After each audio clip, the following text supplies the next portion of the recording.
I think Canon have been really smart with coming out with the C70 and now this, because I just think it's a super practical size, not much different to the size of an SLR, but it's got all of the features that you would have in a bigger camera like the FX6, for example. Keen to see if it's right for me, and hopefully from that you can decide yourself.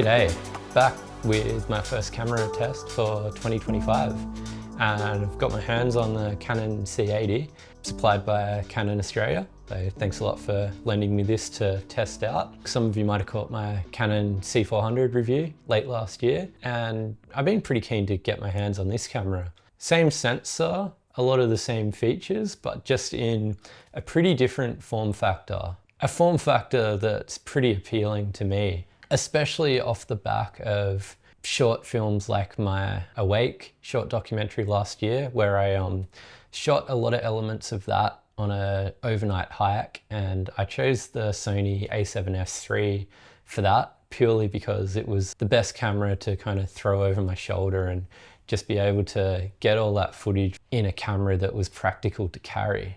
And you know, I think of a lot of other scenarios in my shooting where that kind of camera is also pretty useful. For example, the feature documentary I've got coming this year called Beyond the Break. I was at some parasurfing events, and when the talent of my film, Joel, wins his world title, I had to quickly go from shooting surfing with a long lens, which I was using my red Komodo for, to then getting the shots of him coming up the beach, you know, people lifting him up, the celebrations of him realizing that he's just won the competition.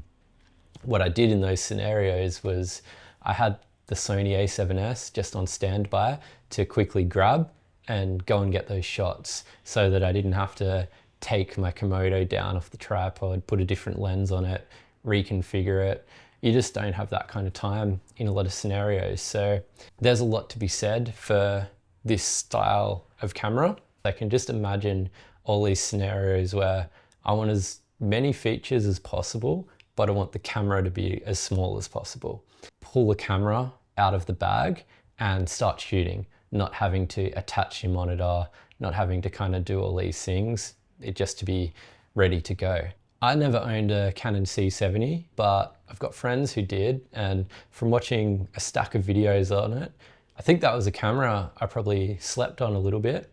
It ends up going on to become a bit of a cult classic. The sensor on it was really good, the DGO sensor. It had some of the best kind of dynamic range, I guess, on offer in the field of cameras that aren't super expensive. Yeah, and a lot of people love that camera. This is the successor to it, and you know, it doesn't have that DGO sensor, but it has other things. It has 6K RAW, and it has the triple base ISO and a full frame sensor. So I guess they're the big ticket upgrades on this. Full frame sensor, 6K RAW, and the 3 different native ISO options. I think it's cool that Canon have come out with the 3 options instead of just the 2. So, you know, the way it worked on the Sonys is you were either at 800 or 12,800. So pretty big jump. It is nice to be able to operate a little bit in the middle zone there at 3200, because all these higher ISO options, they do come with downsides. It's not just that you get the exact same performance at 12,800 that you do at the lower ISOs. It's the same with Sonys and everything like that. And you know, I guess an interesting thing to keep in mind with this is that this has 6K RAW and access to those different ISOs. Sonys have never had that.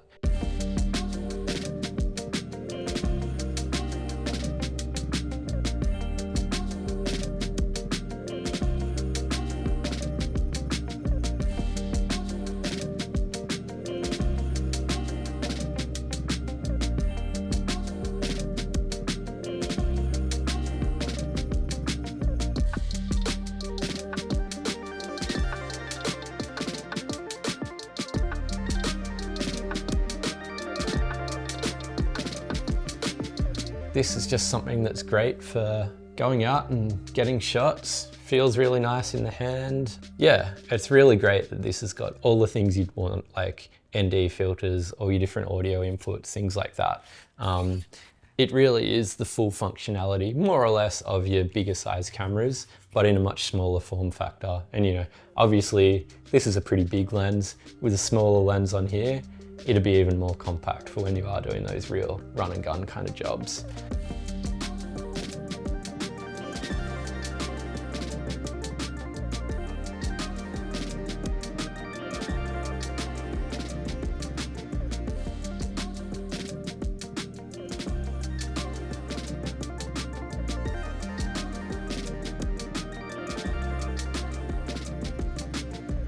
That's the little mic holder that these ship with as well, I should point out. And I'll show you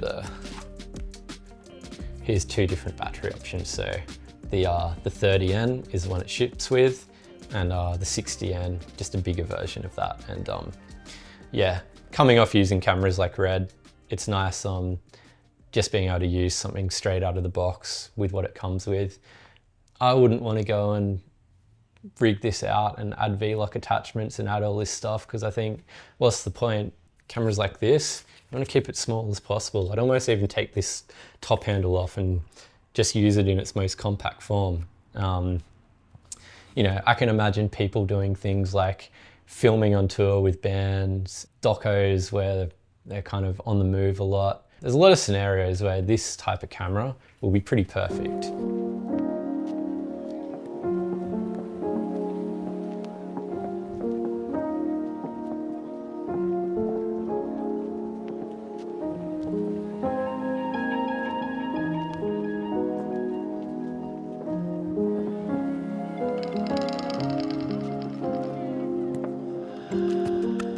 So with this camera, I've been supplied the 24 to 105, the do-it-all lens, which is quickly becoming a bit of a classic. And yeah, I think it's almost making people like me want to jump ship to Canon, because that's just a workhorse of a lens. And with that lens, they've actually supplied me the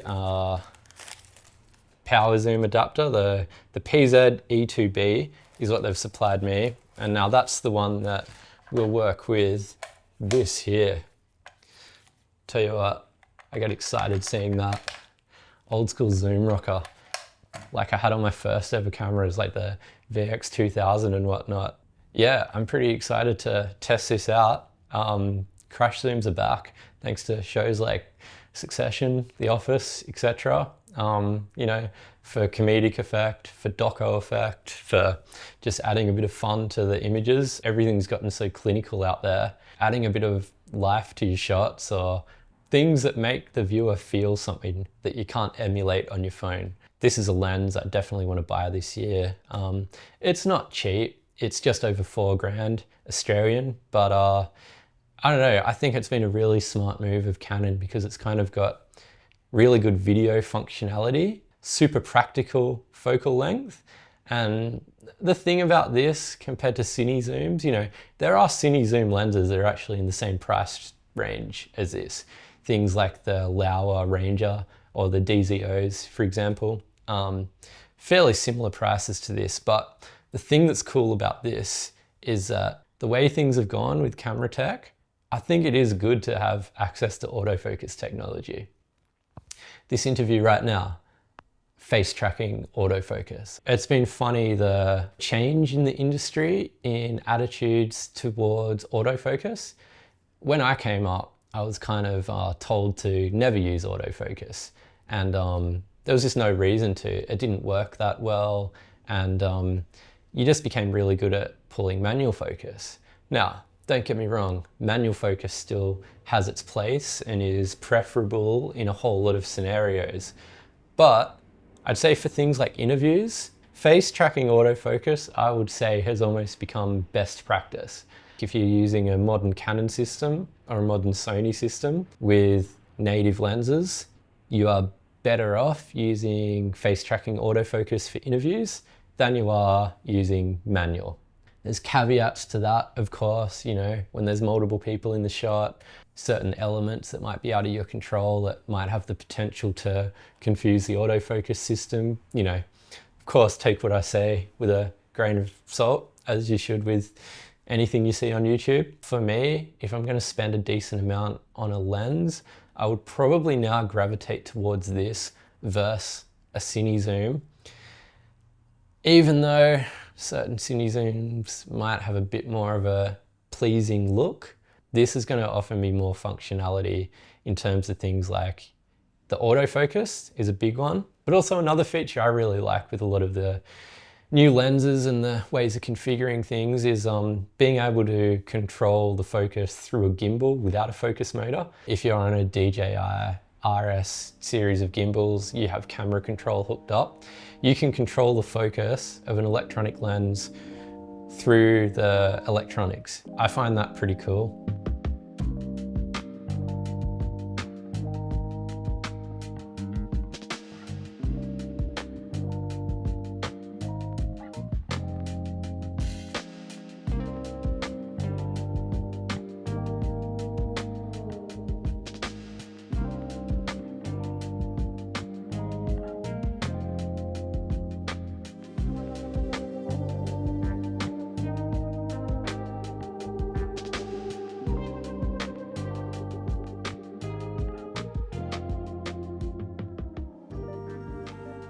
So this little piece to camera right now is being shot with the C80.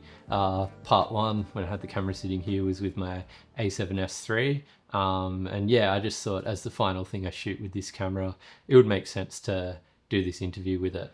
I have an overhead boom mic, which I don't normally bother using. I normally just rely on my lapel using the Rode Wireless Pros. But look, one of the advantages of this type of camera is it does have proper audio inputs and audio controls. So, you know, one of the reasons you would want to buy this kind of camera over something like a Komodo, for example, is just having those kind of controls and doing your best to get good quality audio straight into the camera.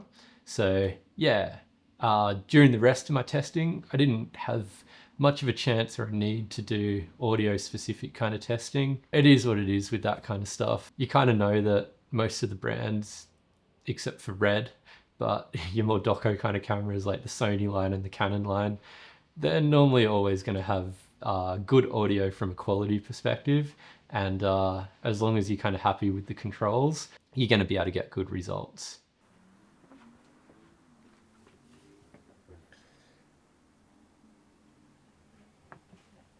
So this video here is being shot in the long GOP mode, and it's using the 50mm 1.4, one of Canon's new video ones. And this isn't a Chris Nolan movie, so it's not going to end with a plot twist. Here's the plot twist now. I actually bought one of these cameras before I even finished the review, and it's being filmed on this right now. So yeah, basically I borrowed this camera from CPS for my review. The week after that, I was on a job, shout out Brian Darley, who's a CPS member. They lent us the same unit again for that shoot. And we did a multicam Canon shoot. Across those kind of 2 weeks of using the camera, the week in which I had it for shooting this review, and then using it on a couple of jobs, that kind of sealed the deal for me, and I bought one.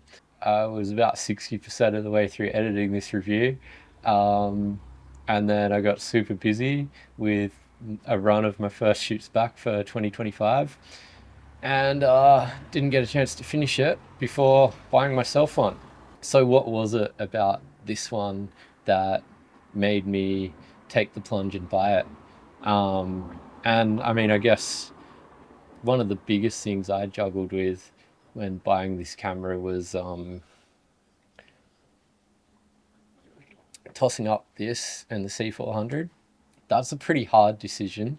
But look, the things that I wanted to kind of see if there were going to be issues with this camera, one of them was whether SD cards were going to be a stitch up. I think I basically got to an end place of finding that they are pretty usable, and that it's not going to be a deal breaker for not getting the camera and going for the C400, which has the cheaper and higher capacity CF Express cards.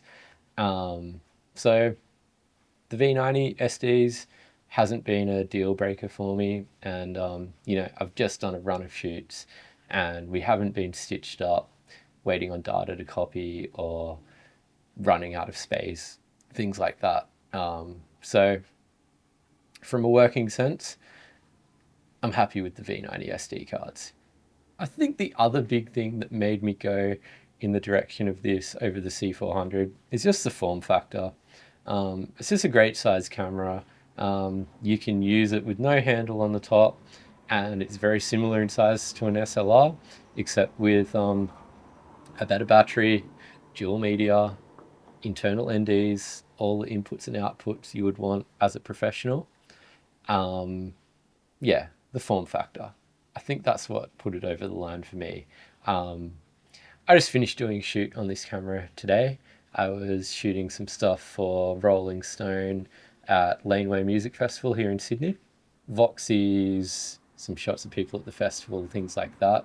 Camera worked a treat. And that puts me into about 3 shoots now that I've used the camera on in this past fortnight. And I've been really happy with the results. Just from a usable standpoint, it's been really good.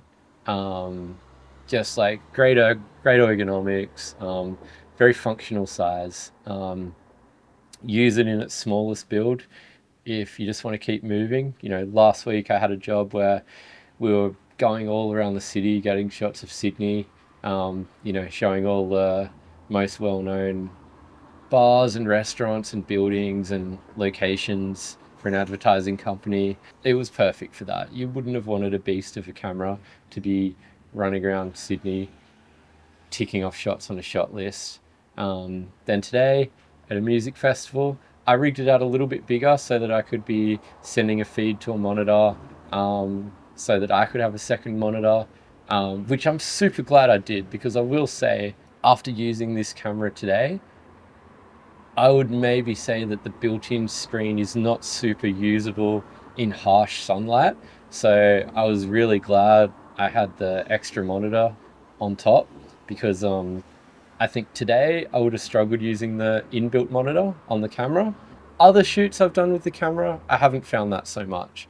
Yeah, so when I was using it today, I was using both screens together. Basically, I was using the smaller screen on the camera for autofocus, so for quickly tapping onto an object to lock tracking onto that person, but then kind of relying on my bigger monitor for exposure and focus and things like that. So yeah, today I really needed another monitor, but on other shoots I've used this camera for, I haven't needed it so much. It's good having the option. You can build this camera up or down. And what I plan on doing is picking up one of the new Core SWX 99 batteries for this, because it has a DTAP and a USB-C connection. If I was using that, I don't need to use any V-Lock batteries. I can power the monitor from DTAP and my wireless transmitter from USB-C. Today on the shoot and on another shoot I've done using the camera, I did have to attach a V-Lock to the base plate of the camera just to power the monitor and the wireless transmitter. But if you had one of the cores, you could probably get away without using that. So yeah, I just wanted to insert this little interlude to let you know that in the time of editing this, but not having time to finish it off, I have bought one of the cameras and I've been really happy with it.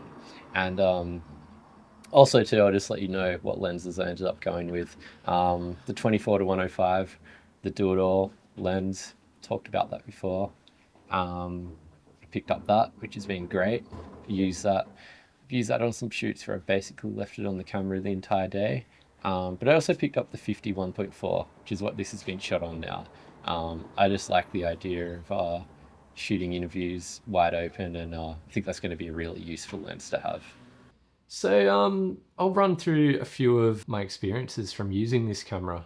Some of the things I liked are the battery life was great, the form factor was great. You know, I mentioned in the intro to this is the type of camera body style that really appeals to me. Just having everything built in and being able to just like pull it out of your camera bag, open the screen, turn it on, and it's good to go. It was super handy to shoot with. I used it in a few different modes. I had it kind of more rigged up with the 24-105 and the top handle. Did a few shoots like that, but I also just did some walks in my local area and around the city at night, just with a 50mm prime on it and a shoulder strap. And that also worked pretty well. I mean, I think it's one of the best things going for this camera, that it's not much bigger than an SLR, but it has all of the video features, and in particular, good battery life. They supplied me with 2 batteries for this camera, the 30 and the 60. I never even came that close to draining the 30.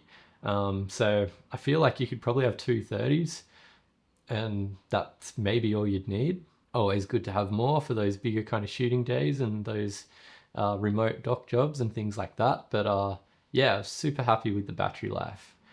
Now, let's get into the memory cards. Before I even used this camera, that was something I was pretty skeptical about, because compare this to the C400, which takes the CF Express Type Bs.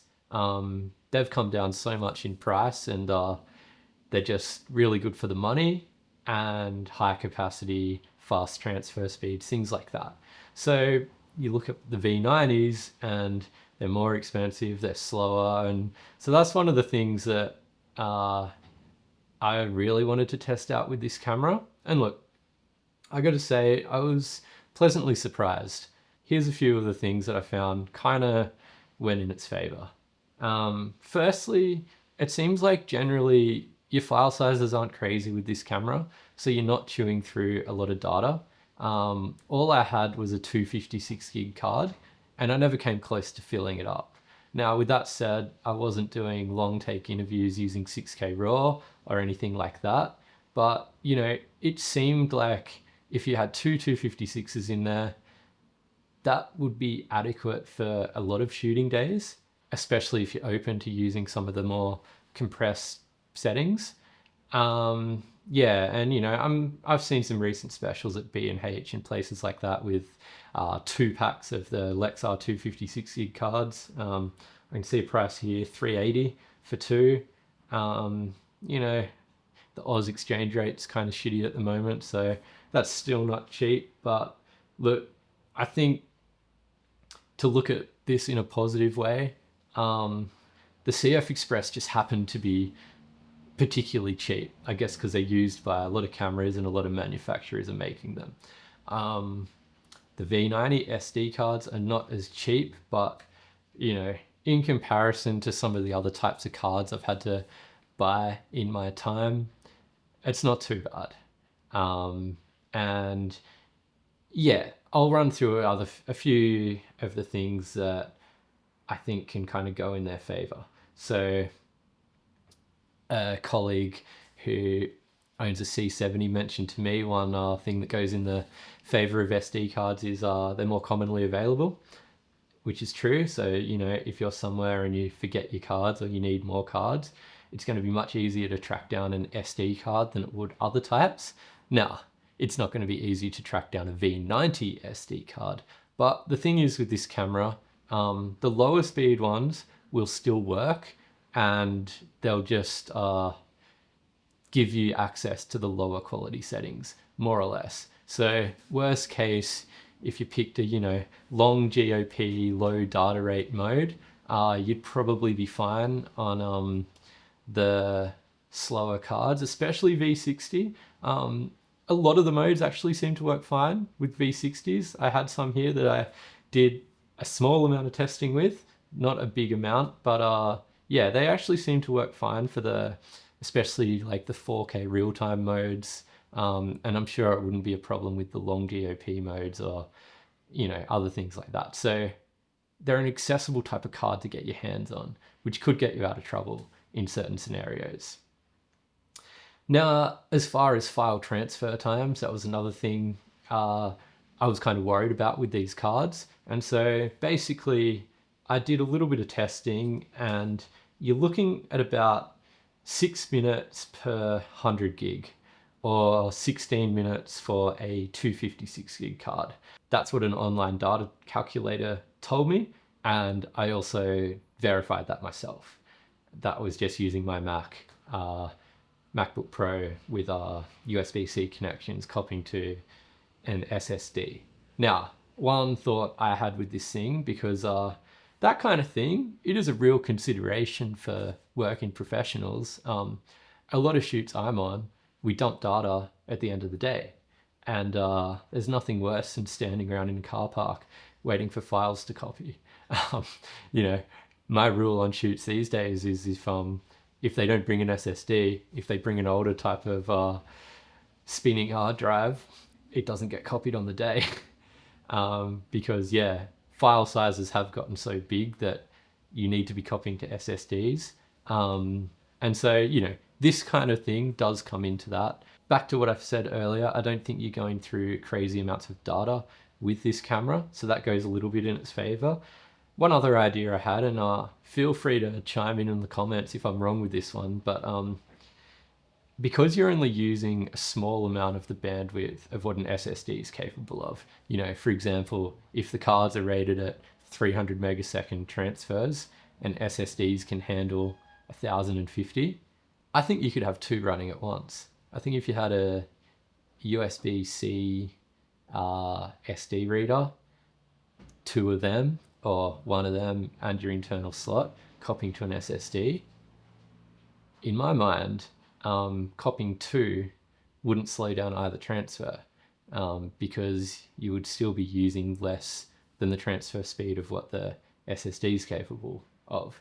You know, assuming you're doing everything properly, you're not daisy chaining and you're using individual USB-C ports for each transfer and things like that. I think there's strategies like that that could help a little bit with that file transfer time. So yeah, I'll just run through a few of the settings that I tested out on the camera. I shot a fair bit of stuff in the 6K RAW. That was really nice. File sizes weren't too bad. It was good to edit. It looked good. Kind of pretty nice color depth that will say gets you pretty close to cameras like the Komodo. Naturally, you know you want to shoot in 50 frames with it, but it is what it is. You know that going into this. So yeah, of course I wish I could have activated that, especially when you're throwing it on a gimbal and things like that. In my line of work, super common to shoot all your B-roll and overlay sequences in 50 frames. So that is something that would elevate this camera, but it is what it is. They got to protect that C400, I guess. And yeah, I'm sure the cards probably tap out when you're trying to get that amount of bandwidth as well. The 4K XAVCI, I feel like that is what you'll just sit on for the bulk of your shooting. It's just a nice oversampled 6K image, good file types, plenty of data in the file for grading and things like that. Also within the industry and production companies, people like that, because that's basically the same as what Sony uses and other Canons have used over the years. It's a popular file type. It's basically ProRes, but it's just in a bit of a different wrapper. So yeah, I feel like if I owned this camera, I'd probably be just sitting on that predominantly. I don't think you noticed a lot of difference between the 6K and the 4K. I really like that setting. I shot a lot of stuff in 4K 50 and was pretty happy with it. Occasionally tested out the S35 crop mode as well, just to get a bit of extra reach on my telephotos, and yeah, that seemed pretty good. Handy thing to have on a full frame camera, being able to crop in a bit without losing too much quality when you need to. I didn't do too much shooting in the long GOP modes. I only turned it onto that one when I wanted to activate the 100 or 120 frames slow-mo.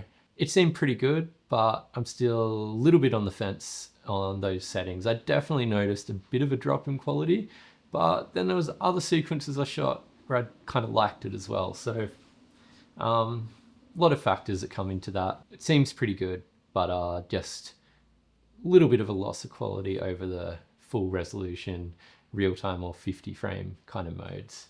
But, you know, for things where you're gonna roll on conferences or speakers or things where you need to leave the camera rolling for a long amount of time, those long GOP modes are going to be super useful. I've talked to a few people who are Canon shooters who have been really happy with those modes and actually generally shoot in those long GOP modes. So yeah, look, that stuff's good to have. Keeping file sizes down wherever you can, if it's not losing too much quality for your regular kind of work, definitely makes sense. And especially because you're recording to smaller kind of cards.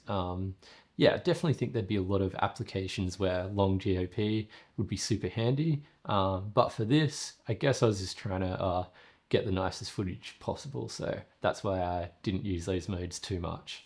Now the ISO performance. So look, it's pretty good. It's super handy having those triple base ISOs. And look, the short of it all is, I think the 3200 is super useful in a lot of applications in both RAW and 4K XAVC. The 12800, however, I'd more look at that setting like a get out of jail card, like a, you know, worst case, if you have to use it kind of mode. You get mixed results using that setting. If you are going to use it, I would probably recommend using it in the 4K mode instead of the 6K RAW mode, just because the internal noise reduction going on when making that non-RAW file will definitely save you a lot of time in post.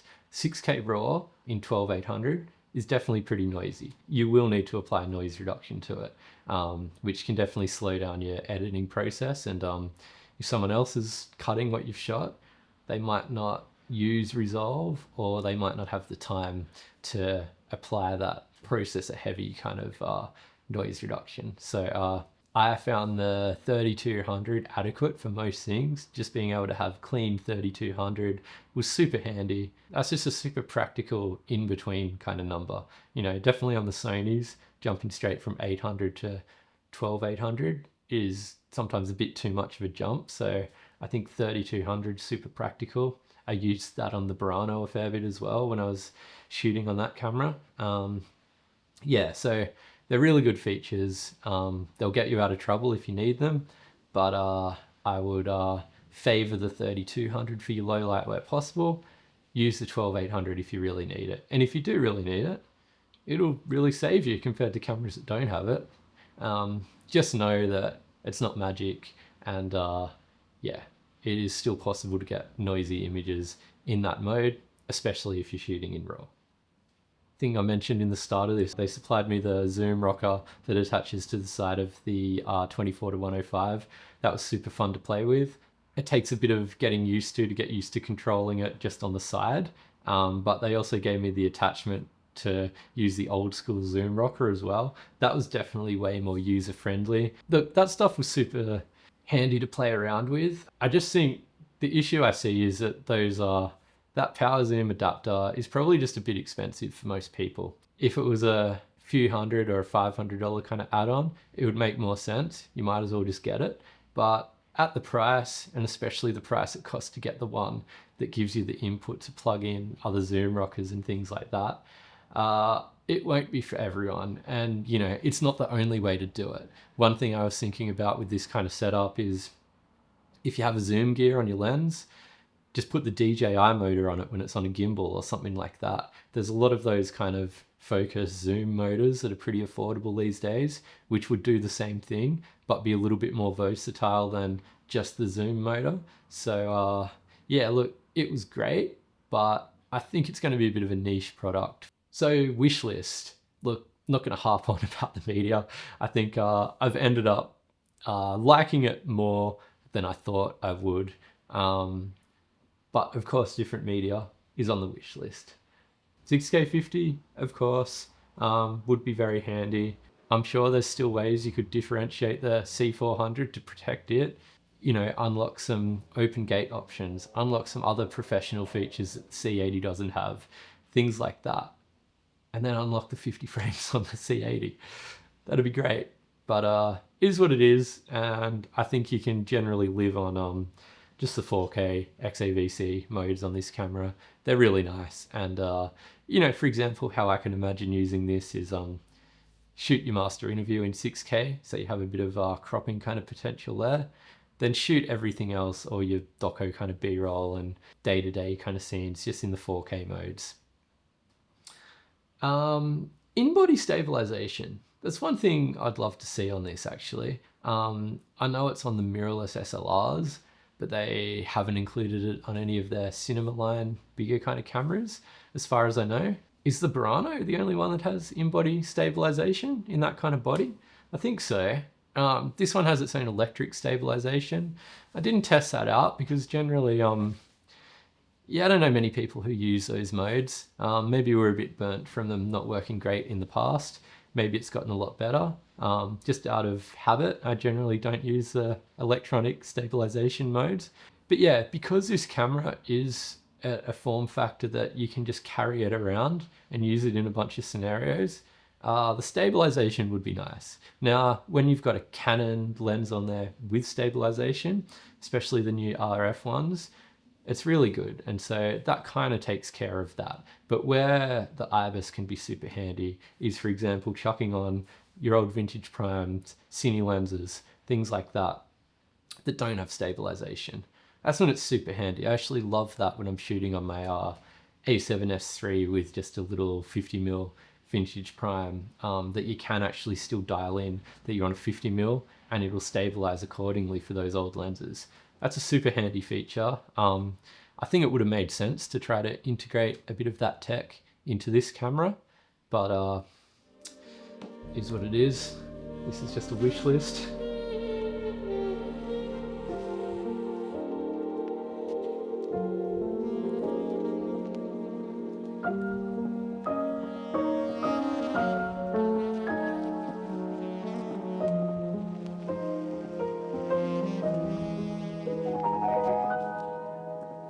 That's the end of my review. I've really enjoyed shooting with this camera. I find the size super handy. You know, even though C400's got more going for it in terms of features, this has more going for it in terms of being able to capture more doco style intimate moments. And I do end up in a lot of scenarios where having a smaller camera is an advantage. Like, you notice a massive difference in how people behave as your camera gets bigger. So smaller and less intimidating, you can see it for a lot of scenarios, is super handy, which I think is one of the main things this has going for it, and in a bit of a league of its own compared to a lot of its competitors. Yeah, hope you like this video. Hit me in the comments if you have any specific questions about the camera or thoughts, and yeah, cheers, see you on the next one.